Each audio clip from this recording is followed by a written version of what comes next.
Halo kawan-kawan, saya akan melanjutkan seri kekeliruan dalam bernalar part 2, di mana sekarang saya akan fokus di beberapa jenis kesalahan yang masuk ke dalam payung besar keliru sebab atau fallacy of causation atau false cause fallacy.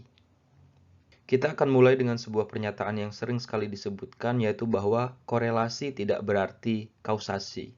Ya, correlation doesn't invoke causation. Tidak semua yang terkorelasi menunjukkan hubungan sebab akibat. Atau mungkin pernah mendengarkan generalisasi atau pengambilan kesimpulan yang berasal dari sebab akibat yang seperti ini dianggap sebab akibat, tapi misalnya kalimatnya uh, seorang dosen misalnya menyimpulkan bahwa seseorang telat lulus karena ikut organisasi mahasiswa. Atau ada komentar-komentar di sosial media yang mengaitkan gejala atau bencana alam sebagai akibat dari sebuah perubahan yang terjadi di level individu dan non-material misalnya. Nah, ini adalah jenis-jenis kesalahan kekeliruan false cause fallacy. Kita lihat contoh yang pertama, ada Pak dosen bilang, "Oh, kamu anggota organisasi kampus ya? Pantas saja kuliahmu nggak beres-beres." Dalam contoh ini, penyebab seseorang telat menyelesaikan kuliah bisa saja memang karena sibuk dalam organisasi. Tapi kesimpulan yang diambil seolah-olah mengatakan bahwa penyebab utamanya adalah menjadi anggota organisasi. Padahal bisa saja akar masalahnya adalah manajemen waktu yang buruk dari mahasiswa tersebut, atau misalnya si mahasiswa harus bekerja. Nah, memastikan absolut bahwa seseorang menjadi anggota organisasi itu menyebabkan kuliah nggak beres, itu harus dilakukan dengan pendalaman yang lebih baik. Jadi pengambilan sebab itu harus dilakukan secara lebih mendalam sebelum bisa dikatakan bahwa itulah penyebab kuliah tidak beres. Nah, untuk contoh yang kedua, mungkin ini terdengar sedikit dibuat-buat, tapi manusia sangat gampang terjebak dengan hal seperti ini. Misalnya setelah Jokowi turun, banyak bencana alam di Indonesia. Ini pasti gara-gara Jokowi turun. Nah, ini mengaitkan sebuah kejadian di level individu dengan kejadian alam yang memiliki false cause gitu. Jadi penyebabnya salah di pola argumentasi yang ini. Ini sering dilakukan dan contoh yang saya berikan di sini hanyalah satu dari sekian banyak ke kejadian kejadian yang selalu dihubungkan secara tidak masuk akal atau tidak nyambung gitu. Contoh ketiga, ini menggambarkan apa yang kita bahas di awal tadi, yaitu korelasi tidak berarti kausasi. Contohnya di sini, semakin meningkatnya penggunaan internet menyebabkan tingginya angka tekanan mental. Oke, asumsi ini bisa saja benar dan terdengar seperti benar, tapi ada kemungkinan lain. Kehidupan semakin industrialis dan menuntut pencapaian materialis misalnya, sehingga tekanan mental itu menjadi lebih tinggi bagi manusia. Nah, karena banyaknya tekanan atau orang yang tertekan secara mental, mereka kemudian mencari hiburan di internet, sehingga orang menjadi lebih banyak berada di internet. Nah, jadi bisa saja terbalik, bukan internet yang menyebabkan tekanan mental, tapi bisa saja karena tekanan mental mereka berada di dalam internet gitu, atau mereka berselancar di internet, atau mungkin keduanya bisa saja terjadi dalam hubungan timbal balik. Ada penyebab yang disebabkan karena tekanan mental mereka berada di internet, atau kebanyakan berada di internet kemudian mereka uh, uh, mendapatkan tekanan mental yang lebih banyak. Kita sering sekali mendengar seseorang menunjukkan satu contoh yang tidak signifikan untuk membuat generalisasi. Nah, ini adalah contoh dari anecdotal fallacy atau keliru contoh. Menggunakan satu contoh yang relatif tidak signifikan sebagai pendukung klaim. Nah, dalam contoh ini kita coba perhatikan. Merokok dan minum minuman keras itu oke-oke saja. Lihat aja contohnya si Keith Richards, gitaris Rolling Stone. Dia ngerokok, minum, ngeganja, toh masih sehat walafiat sampai sekarang di umurnya 72. Jadi sudahlah, nikmati saja. Nah, fakta bahwa Keith Richards masih hidup dan belum meninggal karena konsumsi-konsumsinya itu berlaku hanya pada Keith Richards dan mungkin banyak juga orang lain. Banyak orang merokok yang masih hidup sampai umur di atas 70 tahun. Akan tetapi, kesimpulan bahwa rokok tidak berbahaya hanya karena ada satu contoh yang menunjukkan hal yang berbeda, ini tidak bisa dibenarkan begitu saja. Karena faktanya jutaan contoh lain telah mengkonfirmasi ya bahwa banyak orang yang menderita akibat perilaku merokok. Merokok menyebabkan banyak penyakit yang bisa menyebabkan kematian. Nah, jadi menggunakan satu contoh itu tidak cukup untuk mendukung generalisasi itu. Itu adalah salah satu contoh dari anecdotal fallacy. Contoh yang lain, ini juga sering sekali, orang-orang terkaya dan orang sukses banyak yang berhenti kuliah. Mereka toh juga sukses pada akhirnya. Jadi tidak ada gunanya kuliah tinggi. Nah, ini adalah yang paling sering dikutip. Steve Jobs, Mark Zuckerberg, ada Lady Gaga. Mereka memang berhenti dari kuliahnya, tapi mereka tidak bisa menjadi anekdot untuk menggeneralisasi bahwa tidak ada gunanya kuliah tinggi gitu. Ada talenta dan situasi yang khusus ada pada mereka yang membuat variabel kuliah itu tidak lagi sesuai untuk peningkatan kualitas mereka. Nah, jadi tidak tepat untuk menggeneralisasi bahwa kuliah tidak ada gunanya hanya dengan mengutip mereka gitu, atau malah lebih parah lagi mengatakan bahwa orang tidak kuliah malah lebih sukses. Nah, untuk menghindari ini kita bisa membuat sebuah kehati-hatian. Kita pastikan dulu ada data yang cukup signifikan tentang orang-orang yang memiliki tingkat kemampuan tertentu yang ternyata lebih dapat mengembangkan karirnya di luar perguruan tinggi gitu. Barulah kita bisa membuat kesimpulan bahwa bagi sebagian orang yang telah mencapai tahap keterampilan tertentu, perguruan tinggi menjadi tidak penting. Nah, itu yang bisa disimpulkan dari kasus-kasus orang-orang yang kita sebutkan tadi. Masih dalam jenis kekeliruan sebab akibat, keliru argumen dangkal, limited depth fallacy, membuat klaim dengan argumen yang dangkal. Misalnya, kita maafkan saja kesalahannya karena manusia tak luput dari salah dan lupa. Hal ini sangat sering kita dengar, manusia disimplifikasi sebagai makhluk yang tidak sempurna, banyak salah dan banyak lupa. Terdengar sangat bijak. Tapi dalam kasus kesalahan yang diperbuat, alasan bahwa manusia tak luput dari salah dan lupa adalah argumen yang dangkal. Hal ini tidak menjelaskan kenapa dia harus dimaafkan berdasarkan standar moral atau standar hukum yang berlaku. Nah, cara berpikir semacam ini akan mengacaukan aturan-aturan yang sudah dibuat. Jadi, limited depth fallacy. Contoh yang kedua, dia memang begitu karena dia orang Jawa. Oke. Oke, memang ada pengaruh budaya dalam perilaku seseorang, tapi penjelasan tidak bisa berhenti itu hanya pada kedangkalan label sebagai orang Jawa saja gitu. Contoh yang ketiga, kita harus percaya evolusi karena itu yang diajarkan di kelas-kelas di seluruh dunia. Nah, ini bisa termasuk ke dalam appeal to authority atau menganggap sesuatu pasti benar karena popularitas atau otoritas. Nah, tapi kenapa ini bisa saya masukkan ke dalam argumen yang dangkal? Kita lihat. Penyebabnya adalah argumen itu disematkan pada alasan popularitasnya. Ya, penjelasan mendalam itu tidak diberikan.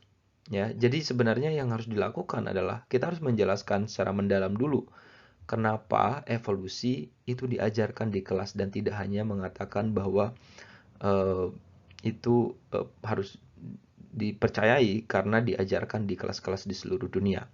Nah, jadi cara menghindarinya adalah dengan menggali argumen yang lebih dalam sehingga dia tidak jatuh dalam limited depth fallacy. Oke, selanjutnya ada keliru asal atau genetic fallacy. Membuat klaim hanya berdasarkan sumber asal, sejarah, stereotip, dan bukan berdasarkan makna terkini konteks munculnya hal tersebut. Nah, ini yang kita sebut dengan genetic fallacy atau kekeliruan atas nama asal muasal gitu. Contoh pertama, orang tua saya bilang itu benar. Orang tua saya sudah pasti benar. Maka itu pasti benar. Nah, klaim ini ada rangkaian-rangkaian premisnya. Jadi hal ini disebut dengan genetic fallacy karena didasarkan pada sumbernya dari mana, ya, dan bukan pada argumentasinya.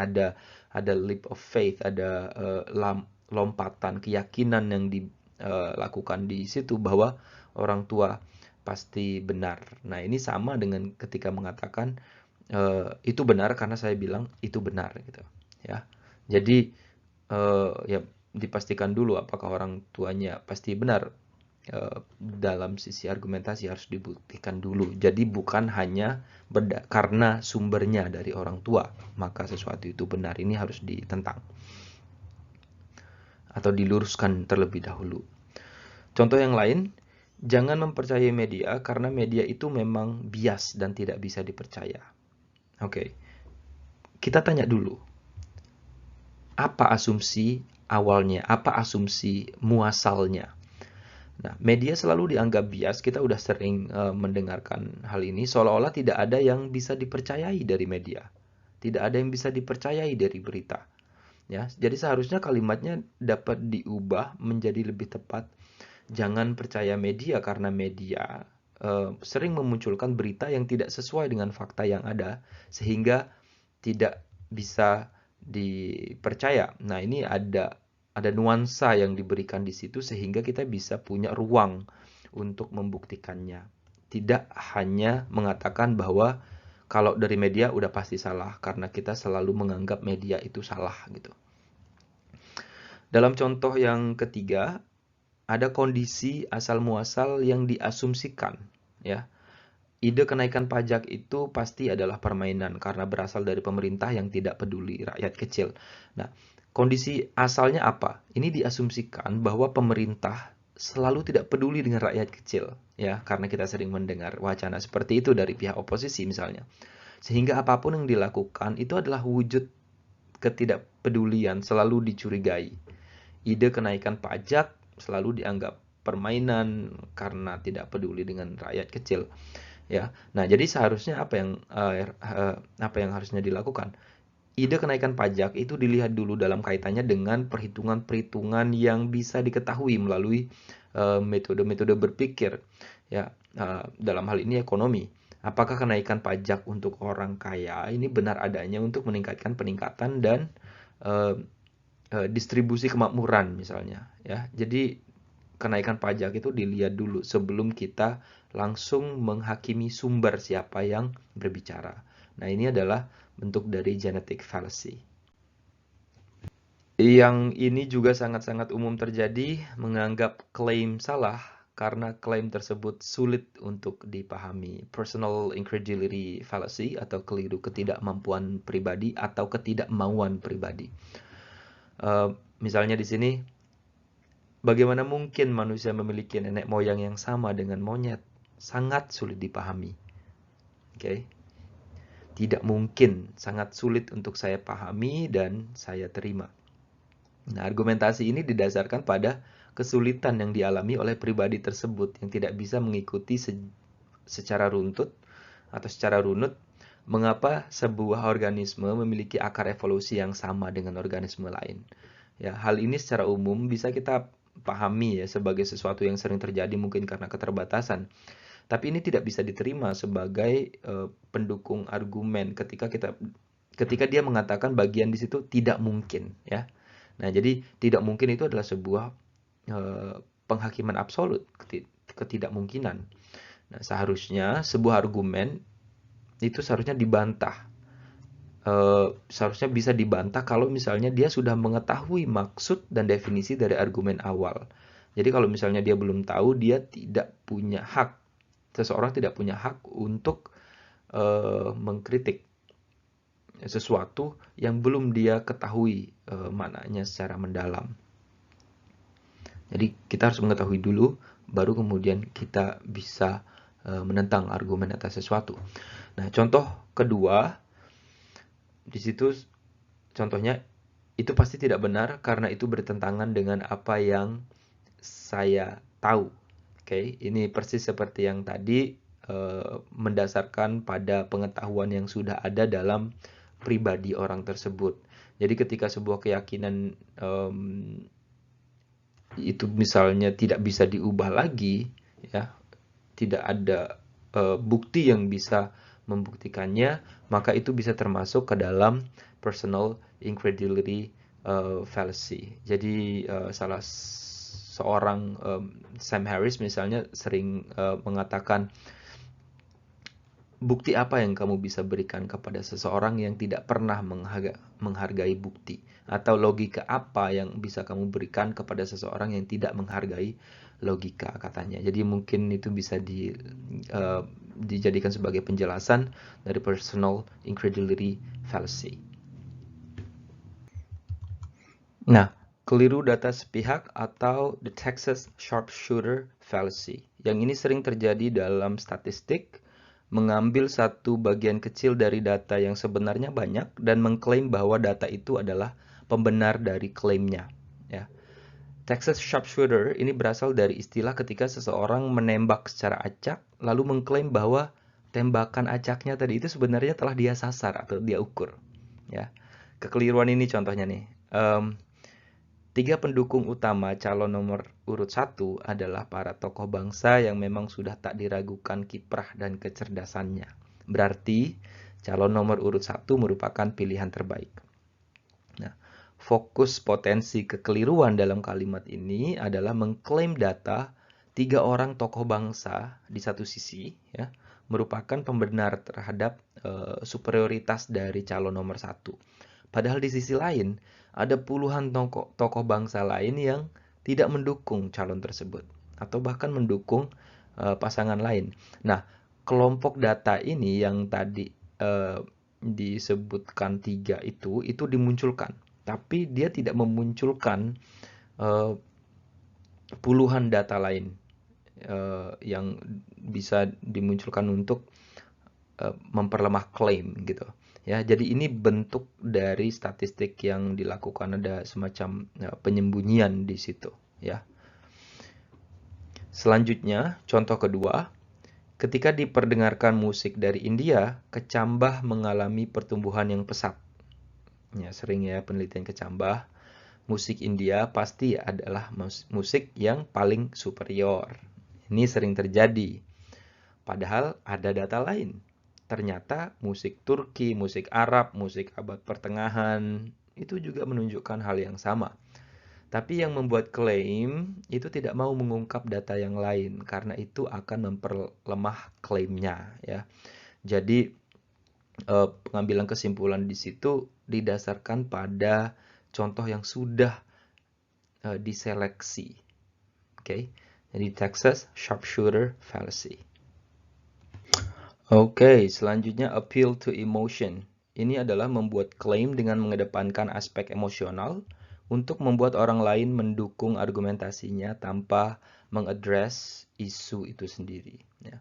Hal ini sering menjadi pro kontra karena kita kan memang sering dipengaruhi oleh respon emosi kita gitu. Secara dominan kita bertindak sesuai emosi kita. Misalnya ketika ada orang tua yang terlihat tidak berdaya melakukan sebuah kejahatan, efeknya akan berbeda ketika ada orang yang berusia muda itu melakukan hal yang sama. Ya, misalnya di sini, bagaimana mungkin seorang kakek tua yang tinggal sebatang kara tega melakukan hal semacam itu? Tidak mungkin. Nah, ini mungkin ketika kita menggunakan emosi sebagai alat persuasi, alat mengajak untuk melakukan sesuatu, itu tidak masalah. Misalnya ada dipertontonkan orang yang busung lapar misalnya dan kemudian kita kasihan, ini dalam bentuk argumentasi untuk menggugah perasaan mungkin iya, tapi dalam pandangan logika tentu sesuatu itu memiliki prinsip yang berlaku, apakah sesuatu itu bisa dikatakan valid atau invalid gitu. Jadi appeal to rationality, jadi bukan appeal to emotion. Nah, dalam contoh tadi ya dilihat apakah memang si kakek tua benar melakukan hal tersebut atau tidak gitu, bukan karena dia eh, seorang kakek yang tua dan kemudian kita mengatakan tidak mungkin melakukan kejahatan. Nah, selain rasa kasihan, emosi juga bisa terjadi dalam bentuk misalnya popularitas. Seorang yang misalnya terkenal, kemudian dianggap tidak mungkin dia melakukan hal tersebut karena dia populer sebagai orang baik misalnya. Nah, rasa takut, rasa iri, juga rasa benci. Ya, ini yang sering terjadi. Eh, Sesuatu yang benar itu bisa saja terlihat salah jika dilakukan oleh musuh politik.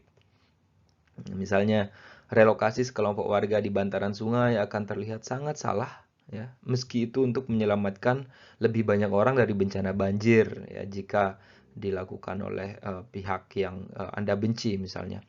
Nah, eh, jika atas dasar argumentasi yang jelas menunjukkan pentingnya relokasi, ya silakan, ya keliru appeal to emotion itu eh, akan bisa kita benarkan kalau misalnya itu salah gitu. Tapi kalau misalnya itu benar, kita tidak bisa menggunakan alasan kasihan untuk tidak merelokasinya dan menyebabkan bencana yang lebih besar gitu. Ya, jadi ketika menggunakan appeal to emotion untuk mengambil kesimpulan itu tidak bisa dibenarkan. Kecuali bisa juga dibenarkan secara validitas argumentasinya berdasarkan bukti-bukti yang ada. Slippery slope. Saya terjemahkan menjadi keliru rangkaian akibat. Ini membuat klaim dengan rangkaian premis yang lemah bahwa sebuah aksi atau ide tidak boleh dilakukan atau tidak boleh diterima karena akan berakibat pada munculnya rangkaian kejadian buruk. Kita lihat langsung contohnya. Jika Permendikbudristek nomor 30 disetujui, maka mahasiswa dan dosen akan memiliki alasan untuk melakukan tindakan amoral dan nilai-nilai kebangsaan serta keagamaan juga akan hancur. Saya tidak mengatakan bahwa di kampus tidak akan terjadi apa-apa, ya. Untuk menyimpulkan ini harus ada investigasi. Tapi mengklaim bahwa jika satu peraturan menteri disetujui maka akan menimbulkan rangkaian kejadian tertentu tanpa memperjelas lebih dahulu rangkaian konsekuensi di awal, ini sangat rentan kekeliruan. Belum lagi jika kita menyinggung adanya instrumen lain yang sebenarnya sudah ada yang bisa mencegah rangkaian kejadian sebab akibat yang pertama, ya, misalnya terjadi tindakan amoral itu, atau apalagi kita kalau misalnya harus membahas adanya kecacatan legal tentang apa itu boleh dan tidak boleh di hadapan hukum gitu. Ini jadi ada banyak permasalahan di dalam kalimat ini, tapi slippery slope fallacy di situ. Aduh, kayaknya ada kurang P-nya satu.